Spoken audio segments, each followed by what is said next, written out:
Hello नमस्कार, जय हिंद, वंदे मातरम। आप देख रहे हैं जियो न्यूज और हम आपके लिए लेकर आए हैं देश दुनिया की आपके राज्य शहर की सिलेक्टेड काम की फटाफट बड़ी खबरें। लेकिन उससे पहले यदि आपने हमारे चैनल को सब्सक्राइब नहीं किया है तो चैनल को सब्सक्राइब करके बेल नोटिफिकेशन ऑन करें और इस वीडियो को ज्यादा से ज्यादा लाइक और शेयर करें। बड़ी खबरें देखने से पहले आपके लिए आज का सवाल, मध्य प्रदेश में स्थित पन्ना की खानें किस खनिज के लिए प्रसिद्ध हैं? ऑप्शन ए चांदी, ऑप्शन बी अभ्रक, ऑप्शन सी हीरा और ऑप्शन डी सोना। इस सवाल का जवाब हमें कमेंट करें और आप किस राज्य और शहर की ज्यादा खबरें देखना चाहते हैं हमें कमेंट करके बताएं ताकि हम आपके राज्य शहर की ज्यादा खबरें दिखा सकें। चलिए अब देखते हैं आज की फटाफट बड़ी खबरें। रक्षा मंत्री बोले ऑपरेशन सिंदूर अभी भी जारी है। दिल्ली में ऑल पार्टी मीटिंग के बाद रिजिजू ने भी दोहराया। राहुल गांधी बोले हम सरकार के साथ हैं। रक्षा मंत्री राजनाथ सिंह ने कहा कि पाकिस्तान के खिलाफ ऑपरेशन सिंदूर अभी भी जारी है। 7 मई को पाकिस्तान के 9 ठिकानों पर हुए एयर स्ट्राइक के बाद भी ऑपरेशन को अभी तक रोका नहीं गया है।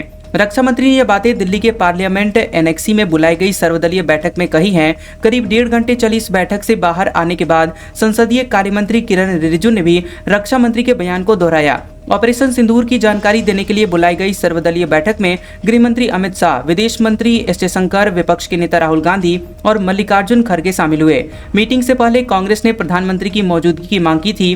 कांग्रेस अध्यक्ष मल्लिकार्जुन खड़गे ने कहा कि इस संकट में हम देश और सरकार के साथ हैं। सरकार की कोई आलोचना नहीं करनी है। वहीं राहुल गांधी ने कहा कि हमने सरकार को अपना पूरा समर्थन दिया है। जैसा कि मल्लिकार्जुन खड़गे जी ने कहा है कि सरकार ने कहा है कि कुछ चीजें हैं जिन पर हम चर्चा नहीं करना चाहते हैं। विदेश मंत्री एस जयशंकर बोले पाकिस्तान ने हमला किया तो इसका करारा जवाब देंगे। पंजाब बॉर्डर पर पाकिस्तानी घुसपैठिया मारा गया। अमृतसर में धमाकों के बाद मिले रॉकेट। खबर है कि विदेश मंत्री एस जयशंकर ने ईरान के साथ बातचीत के दौरान ऑपरेशन सिंदूर की जानकारी दी। जयशंकर ने कहा कि हमारी सेनाओं ने सिर्फ आतंकवादी ठिकानों को निशाना बनाया। विदेश मंत्री ने साफ साफ कहा है कि हम पाकिस्तान के साथ तनाव नहीं बढ़ाना चाहते। अगर पाकिस्तान हम पर हमला करता है तो ये तय है कि हम उसे करारा जवाब देंगे। इस बैठक से पहले प्रधानमंत्री नरेंद्र मोदी और अजीत डोभाल की मीटिंग हो चुकी है। सर्वदलीय बैठक भी हुई है जिसमें रक्षा मंत्री राजनाथ सिंह ने कहा है कि ऑपरेशन सिंदूर अभी भी चल रहा है। इसी बीच पंजाब के फिरोजपुर में बीएसएफ ने बॉर्डर पार कर रहे एक पाकिस्तानी घुसपैठिए को मार गिराया। पाकिस्तान की सेना जम्मू कश्मीर के एलओसी पर लगातार फायरिंग कर रही है। बुधवार को फायरिंग में सेना के जवान समेत 14 लोगों की जान गई है। 7 राज्यों के 27 एयरपोर्ट्स 9 मई तक बंद, 430 फ्लाइट्स कैंसिल। हरियाणा, पंजाब, राजस्थान में अलर्ट, स्कूल बंद, सरकारी विभागों की छुट्टियां रद्द। खबर है कि पाकिस्तान पर एयर स्ट्राइक के बाद बने हुए तनाव के बीच केंद्र ने 7 राज्यों के 27 एयरपोर्ट्स 9 मई तक बंद कर दिए हैं। ये राज्य जम्मू कश्मीर, हिमाचल प्रदेश, पंजाब, राजस्थान, गुजरात, मध्य प्रदेश और उत्तर प्रदेश हैं। खबर है कि बड़े एयरपोर्ट्स में श्रीनगर, जम्मू, लेह, चंडीगढ़, जोधपुर, राजकोट, धर्मशाला, अमृतसर, भुज और जामनगर शामिल हैं। ये पाकिस्तान बॉर्डर से लगे हुए हैं और एमपी के ग्वालियर और उत्तर प्रदेश के हिंडन एयरपोर्ट के ऑपरेशन भी बंद हैं। एयर इंडिया, इंडिगो, एयर इंडिया एक्सप्रेस, स्पाइसजेट, आकाशा एयर और कुछ विदेशी एयरलाइंस ने तकरीबन 403 फ्लाइट्स को कैंसिल कर दिया है। ये देश की दैनिक उड़ानों का 3% है। वहीं पाकिस्तान में भी तकरीबन 147 फ्लाइट्स कैंसिल हुई हैं, जो कि दैनिक उड़ानों का 17% है। जम्मू कश्मीर, हरियाणा, पंजाब और राजस्थान में हाई अलर्ट है। दोनों राज्यों के बॉर्डर इलाकों में स्कूल बंद कर दिए गए हैं। वहीं पुलिस, प्रशासनिक और हेल्थ विभाग के अधिकारियों की छुट्टियां रद्द कर दी गई हैं। भारत पाकिस्तान बॉर्डर के गांव से लोगों का निकलना शुरू। बोले युद्ध से नहीं डर लगता, पाकिस्तानी घर का सामान उठाकर ले जाते हैं। फाजिल्का में भारत पाकिस्तान सीमा से लगे हुए लोगों ने गांव छोड़ना शुरू कर दिया है। दरअसल लोग घरेलू सामान ट्रैक्टर ट्रॉलियों में भरकर सुरक्षित स्थानों की ओर जा रहे हैं। स्थानीय लोगों का कहना है कि 1965 से 1971 के युद्ध के दौरान पाकिस्तान ने इस क्षेत्र को घेर लिया था और कई लोगों को बंदी बना लिया था। यही कारण है कि अब वे युद्ध के डर से अपना घर छोड़ने को मजबूर हैं। मालेगांव ब्लास्ट का फैसला 31 जुलाई तक टला। एनआईए की स्पेशल कोर्ट ने मुंबई हाईकोर्ट से मांगा समय। साध्वी प्रज्ञा बोली सत्यमेव जयते। महाराष्ट्र के मालेगांव ब्लास्ट मामले में फैसला टल गया है। गुरुवार को एनआईए की स्पेशल कोर्ट ने मुंबई हाईकोर्ट से दोषियों को सजा सुनाने के लिए 31 जुलाई तक का समय मांगा है। माना जा रहा है कि अब एनआईए कोर्ट 31 जुलाई को अपना फैसला सुनाएगा। इससे पहले गुरुवार सुबह मामले में साध्वी प्रज्ञा सिंह समेत सभी आरोपी और पीड़ित कोर्ट पहुंचे थे। केस की मुख्य आरोपी भोपाल की पूर्व सांसद साध्वी प्रज्ञा ठाकुर हैं। साध्वी के अलावा लेफ्टिनेंट कर्नल प्रसाद पुरोहित समेत कुल 12 आरोपी हैं, जिन पर आतंकवादी साजिश तथा धार्मिक उन्माद फैलाने के आरोप लगे हैं। बता दें कि 29 सितंबर 2008 को मालेगांव में ब्लास्ट हुआ था और इसमें 6 लोगों की जान गई थी और 101 लोग घायल हुए थे। शुरुआत में मामले की जांच महाराष्ट्र ATS ने की थी और साल 2011 में केस नेशनल इन्वेस्टिगेशन एजेंसी यानी NIA को सौंप दिया गया था। पंजाब हरियाणा में पानी विवाद, CM मान नंगल डैम पहुंचे, बोले पानी छोड़ने का ऑर्डर नहीं, प्रेस रिलीज थी, सुप्रीम कोर्ट जाएंगे।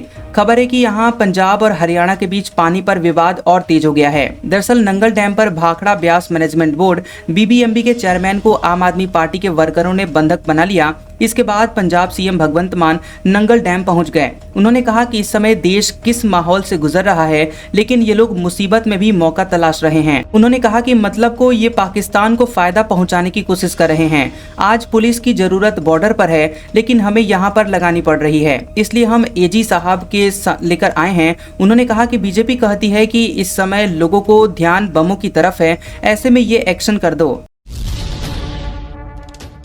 ऑपरेशन सिंदूर, हरियाणा के हर गांव में लगेंगे सायरन, पुलिस, डॉक्टरों, फायर ब्रिगेड की छुट्टियां कैंसिल, अस्पतालों में 25% बेड रिजर्व, हिसार एयरपोर्ट में एंट्री हुई बंद। ऑपरेशन सिंदूर के बाद हरियाणा हाई अलर्ट पर है। अब सभी गांवों में सायरन लगेंगे और पंचायती विभाग ने इसको लेकर आदेश जारी कर दिया है। इससे पहले सरकार ने हेल्थ, पुलिस और फायर ब्रिगेड विभाग के अधिकारियों और कर्मचारियों की छुट्टियां कैंसिल कर दी हैं। कर्मचारी अधिकारी मुख्यालय नहीं छोड़ेंगे, इसको लेकर आदेश जारी कर दिया गया है। सरकार ने डॉक्टरों समेत सभी कर्मचारियों को अलर्ट रहने के लिए कहा है। इसके साथ ही सरकारी और निजी अस्पतालों को इमरजेंसी के लिए 25% बेड रिजर्व करने के निर्देश दिए गए हैं। उधर हिसार एयरपोर्ट पर एंट्री पूरी तरह से बंद कर दी गई है। सुरक्षा कारणों के चलते गाइडलाइंस को देखते हुए एयरपोर्ट प्रबंधन ने इसका फैसला लिया है। एयरपोर्ट के अंदर विजिटर्स और पैसेंजर्स की एंट्री नहीं हो पाएगी। बता दें कि एक दिन पहले पूरे प्रदेश में युद्ध के हालात से निपटने की तैयारियां परखी गई थी। पहले मॉक ड्रिल किया गया, फिर ब्लैकआउट किया गया था। IPL से पहले SMS स्टेडियम को उड़ाने की धमकी, राजस्थान बॉर्डर से सटे हुए गांव में पाकिस्तानी सेना का जमावड़ा, 6 जिलों में स्कूल बंद। पाकिस्तान पर हुई एयर स्ट्राइक के बाद राजस्थान में भी हाई अलर्ट है और पाकिस्तान से लगी हुई तकरीबन 1070 किलोमीटर लंबी बॉर्डर पूरी तरह से सील है। प्रमुख शहरों में एयर डिफेंस सिस्टम को एक्टिव किया गया है और दावा है कि सीमा से सटे हुए गाँव में पाकिस्तानी सेना का भारी जमावड़ा देखा गया है। वेस्टर्न सेक्टर के 5 से ज्यादा एयरबेस से दिन रात लड़ाकू विमान उड़ान भर रहे हैं। वहीं जयपुर के सवाई मानसिंह यानी SMS स्टेडियम को बम से उड़ाने की गुरुवार को धमकी मिली है। ईमेल मिलने के बाद फौरन स्टेडियम को खाली करवाया गया। पुलिस और सुरक्षा एजेंसियां हरकत में आ गई हैं। बम निरोधक दस्ता, डॉग स्क्वाड और ATS जांच में जुटे हुए हैं। 16 मई को यहां पर IPL मैच होना है। सुरक्षा कारणों के चलते बॉर्डर एरिया से सटे हुए 6 जिलों के स्कूलों, सरकारी और प्राइवेट सभी स्कूल, आंगनबाड़ी केंद्र, मदरसों में बच्चों की छुट्टियां घोषित कर दी गई हैं। इसमें जोधपुर, फलोदी, जैसलमेर, बाड़मेर, श्रीगंगानगर, बीकानेर शामिल है। वहीं जोधपुर में स्कूलों के साथ साथ सभी कॉलेजों में भी छुट्टियां घोषित कर दी गई हैं। इस दौरान होने वाली सभी तरह की परीक्षाएं भी स्थगित रहेंगी। 8 मई से आगामी आदेश तक ये जारी रहेगा। पंजाब में रात को धमाके, सुबह रॉकेट गिरे मिले, जिंदा रॉकेट डिफ्यूज कर रहे आर्मी, पुलिस की छुट्टियां कैंसिल, BSF ने पाकिस्तानी घुसपैठिया मारा। खबर है कि भारत के पाकिस्तान पर ऑपरेशन सिंदूर एयर स्ट्राइक के बाद पंजाब के अमृतसर में बुधवार रात धमाके हुए हैं और इस दौरान अमृतसर में 2 बार ब्लैकआउट भी किया गया। इसके बाद सुबह यहां के 4 गांव में रॉकेट और उनके टुकड़े गिरे मिले हैं। अमृतसर ग्रामीण के SSP मनिंदर सिंह ने इसकी पुष्टि करते हुए कहा है कि इस बारे में तुरंत आर्मी को जानकारी दी गई है। इसके बाद आर्मी की टीम गांव-गांव जाकर रॉकेट इकट्ठे कर रही है। पाकिस्तान की जम्मू कश्मीर में फायरिंग, 15 लोगों की गई जान, लांस नाइक भी शहीद। उरी समेत 4 इलाकों में 2 दिन से गोलीबारी जारी। ऑपरेशन सिंदूर के बाद पाकिस्तान ने गुरुवार को लगातार दूसरे दिन भी देर रात जम्मू कश्मीर के कुपवाड़ा, बारामूला, उरी और अखनूर में सीज फायर का उल्लंघन किया और गोलीबारी की। विदेश मंत्रालय ने गुरुवार को कहा कि पुंछ में 13 नागरिकों की जान चली गई, जबकि 59 लोग इससे घायल हुए हैं। बता दें कि पुंछ में फायरिंग में 32 वर्षीय लांस नाइक दिनेश कुमार शहीद हो गए। वे हरियाणा के पलवल के रहने वाले थे। सेनाध्यक्ष जनरल उपेंद्र द्विवेदी ने लांस नाइक दिनेश कुमार को श्रद्धांजलि दी है। रिटेल महंगाई 3% से नीचे आ सकती है। बीओबी की रिपोर्ट। अप्रैल में सब्जियां 34%, दालें 15% सस्ती, खाने के तेल 30% तक महंगे। ऊंची ब्याज दरों से राहत के बाद महंगाई से भी राहत मिलने लगी है। बैंक ऑफ बड़ौदा यानी बीओबी की एक रिसर्च रिपोर्ट के अनुमान में बताया गया है कि अप्रैल की रिटेल महंगाई दर 3% से नीचे रह सकती है। ऑफिशियल डेटा अगले हफ्ते 13 मई को जारी होने वाला है। रिपोर्ट में कहा गया है कि हाल ही के हफ्तों में खाने की चीजें, विशेष रूप से सब्जियों के दाम 34% तक और दालों के भाव 15% तक घटे हैं। हालांकि खाने के तेल के दाम 30% तक बढ़े हैं। इसका असर शायद ही महंगाई पर दिखेगा, क्योंकि सबसे ज्यादा सनफ्लावर ऑयल महंगा हुआ है, जिसका महंगाई इंडेक्स में वेटेज 1% से भी कम है। बच्चा टेढ़ा है कहकर टेक्नीशियन ने किया ऑपरेशन।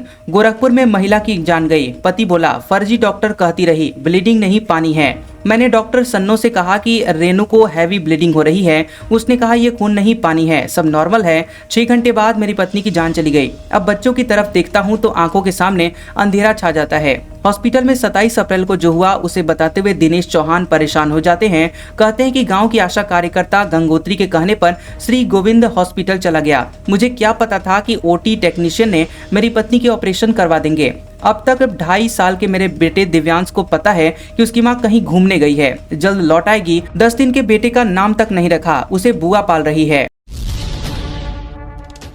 श्वेत क्रांति का अगुवा बना रहेगा यूपी। योगी सरकार के प्रयासों से लगातार बढ़ रहा है दूध का उत्पादन। साल भर में 10% बढ़ोतरी। उत्तर प्रदेश दुग्ध उत्पादन के मामले में देश में नंबर 1 है और इसमें हर साल वृद्धि होती जा रही है। वर्ष 2024-25 में यूपी का दुग्ध उत्पादन 3.97 LLPD यानी लाख लीटर प्रतिदिन रहा है। ये पिछले साल की तुलना में तकरीबन 10% अधिक है।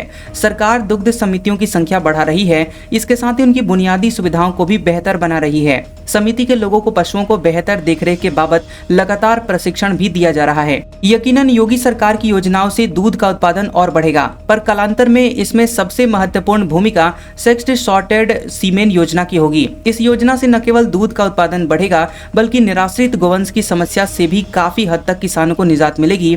और यही नहीं, खेती के यंत्रीकरण के कारण गोवंश के जो नर संतति यानी बछड़े अनुपयोगी होकर निराश्रित होने को मजबूर हैं, उनका भी मुंह मांगा दाम मिलेगा। योगी बोले, नया भारत मांद में घुसकर जवाब देता है। अगर कोई छेड़ता है तो उसे छोड़ता नहीं। कल दुनिया ने हमारी ताकत देखी। सीएम योगी आदित्यनाथ ने कहा कि कल भारत की ताकत दुनिया भर ने देखी है। ये नया भारत है जो छेड़ने वालों को छोड़ता नहीं है। हमारा इतिहास रहा है कि बेवजह किसी देश के काम में दखल नहीं देता, लेकिन कोई हमारे नागरिकों की सुरक्षा में सेंध लगाता है तो नया भारत उसकी मांद में घुसकर जवाब देता है। योगी ने कहा कि विकसित भारत कैसा है, इसकी झलक आपने कल देख ली है। आने वाले समय में भी दुनिया इस ताकत का एहसास करेगी। सीएम गुरुवार को लखनऊ में सहायक अध्यापकों और प्रवक्ताओं के नियुक्ति पत्र बांटने के कार्यक्रम में पहुंचे हुए थे। उन्होंने माध्यमिक शिक्षा में चयनित 494 सहायक अध्यापकों और 49 प्रवक्ताओं के नियुक्ति पत्र वितरित किए हैं। बीएचयू में बिना चीरा लगाए ग्रास नली की होगी सर्जरी। ओपीडी में हर दिन आ रहे 15 मरीज। विभाग ने शुरू की तैयारी। बीएचयू के चिकित्सा विज्ञान संस्थान IMS के गैस्ट्रोएंटरोलॉजी विभाग की ओपीडी में हर दिन 15 से अधिक मरीज पंजीकृत हो रहे हैं। इन मरीजों में बड़ी संख्या में ऐसे लोग शामिल हैं जिन्हें ग्रास नली यानी आहार नाल संबंधी दिक्कतें हैं, लेकिन मौजूदा समय में विभाग में इस तरह की सर्जरी के लिए न तो पर्याप्त इंफ्रास्ट्रक्चर है और न ही विशेषज्ञ डॉक्टर व मेडिकल स्टाफ है। ऐसे में मरीजों को जनरल सर्जरी विभाग में भेजा जाता है। फिलहाल हेलर्स मोयोटामी तकनीक से सर्जरी की जाती है, जिससे मरीजों को राहत मिलती है, लेकिन इसमें संक्रमण, रक्तस्राव और लंबे समय तक दर्द की समस्या बनी रहती है। इसके अलावा GRD का भी खतरा बना रहता है। लेकिन अब ऐसे में बीएचयू का गैस्ट्रोएंटरोलॉजी विभाग देश के अग्रणी मेडिकल कॉलेजों की तरह उन्नत तकनीक POIM अपनाने जा रहा है। ये विधि बिना चीरा लगाए एंडोस्कोप के माध्यम से ग्रास नली की मांसपेशियों को काटकर समस्या का समाधान करती है, जिससे भोजन आसानी से पेट में जा सके। विभाग ने इस तकनीक को जल्द शुरू करने के लिए जरूरी मेडिकल सुविधाएं और संसाधन जुटाने की प्रक्रिया शुरू कर दी है। इसके लागू होने से मरीजों को अधिक सुरक्षित, कम दर्द वाली और कम जोखिम वाली सर्जरी की सुविधा मिल सकेगी। लखनऊ से अमृतसर, चंडीगढ़ की उड़ानें रद्द। पाकिस्तान पर हमले के बाद शेड्यूल में बदलाव। कई शहरों की उड़ानों पर असर। पाकिस्तान पर हमले के बाद देश के कई एयरपोर्ट्स पर विमान संचालन प्रभावित हुआ है। इसका सीधा असर लखनऊ एयरपोर्ट से उड़ान भरने वाली फ्लाइट्स पर भी पड़ा है। यहां से अमृतसर और चंडीगढ़ जाने वाली उड़ानें रद्द कर दी गई हैं। इससे पहले श्रीनगर की भी उड़ानों को अस्थायी रूप से स्थगित किया गया है।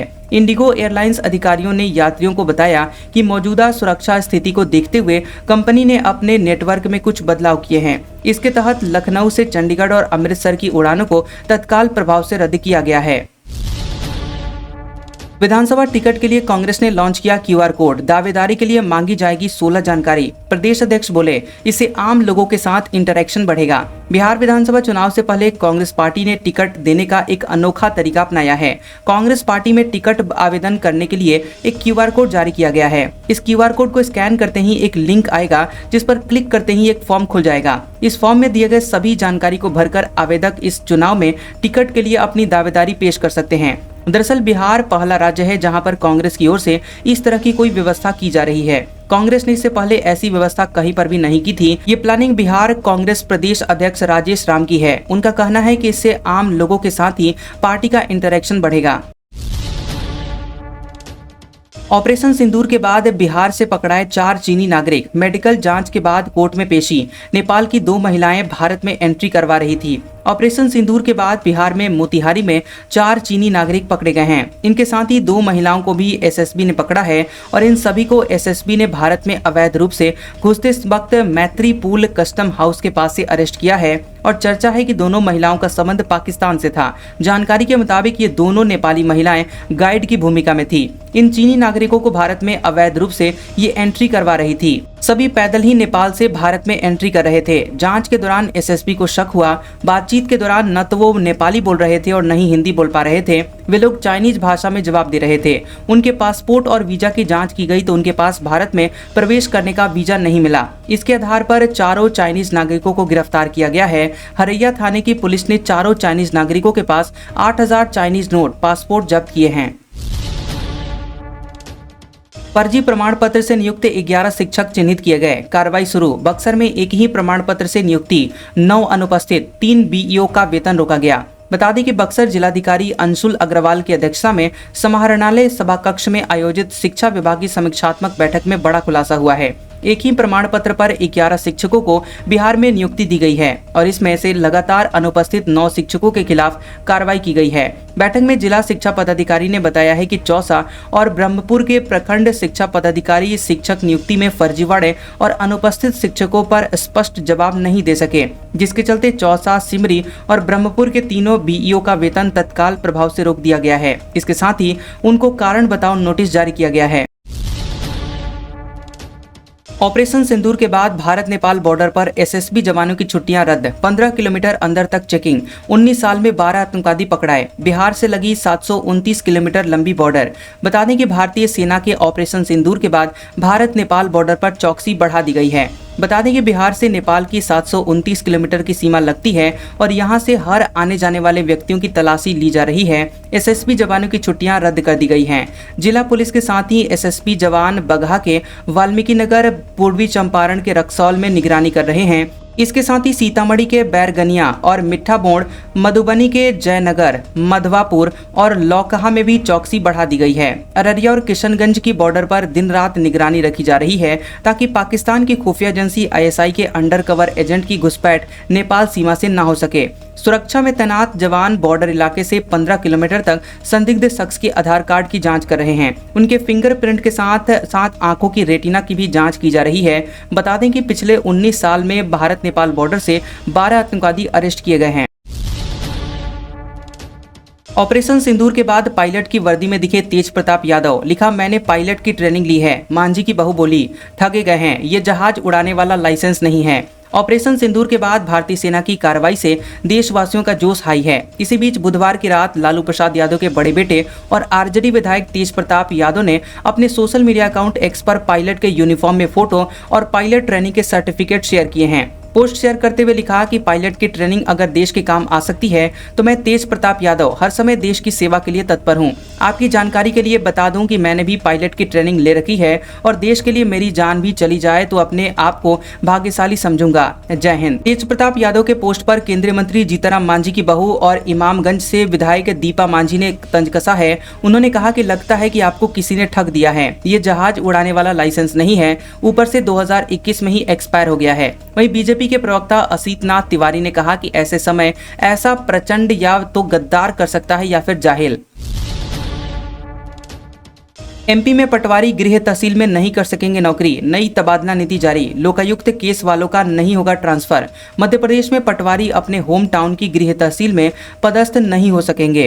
राजस्व विभाग ने पटवारियों के लिए अलग तबादला नीति जारी की है, जिसमें कहा गया है कि पटवारी का पद जिला स्तरीय संवर्ग का होने के कारण यह नीति जारी की गई है। जिले में स्वीकृत पदों से अधिक एवं आरक्षण नियमों के विपरीत पदस्थापना नहीं की जाएगी और इससे पहले सामान्य प्रशासन विभाग अधिकारी कर्मचारियों के लिए तबादला नीति जारी कर चुका है। इस नीति के अंतर्गत पटवारी परीक्षा 2022 के 16 फरवरी 2024 को घोषित रिजल्ट के पूर्व के नियुक्त पटवारी ही दूसरे जिलों के संविलियन के लिए आवेदन कर सकेंगे। ऐसे पटवारी जिनके विरुद्ध लोकायुक्त आपराधिक प्रकरण चल रहा है वो तबादला के लिए अपात्रता की श्रेणी में आएंगे।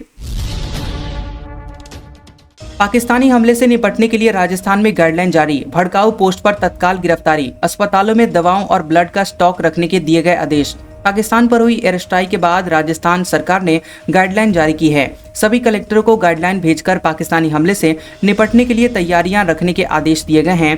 कलेक्टरों और एसपी को जिलों में आपदा प्रबंधन से जुड़ी हुई व्यवस्थाएं रखने के आदेश दिए गए हैं। गृह विभाग की आपदा प्रबंधन गाइडलाइन के मुताबिक दुश्मन देश की तरफ से हमले की स्थिति में सभी अस्पतालों में जरूरी जीवन रक्षक दवाइयां उपलब्ध रहे, ऐसी व्यवस्था तत्काल करने को कहा गया है।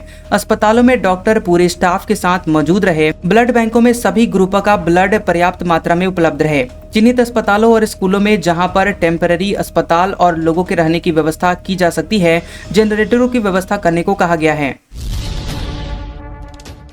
बीएपी विधायक जयकृष्ण पर पार्टी भी आंतरिक जांच करेगी। राष्ट्रीय अध्यक्ष ने 5 सदस्यीय टीम का किया गठन। साजिश के तहत फंसाने का आरोप लगाया।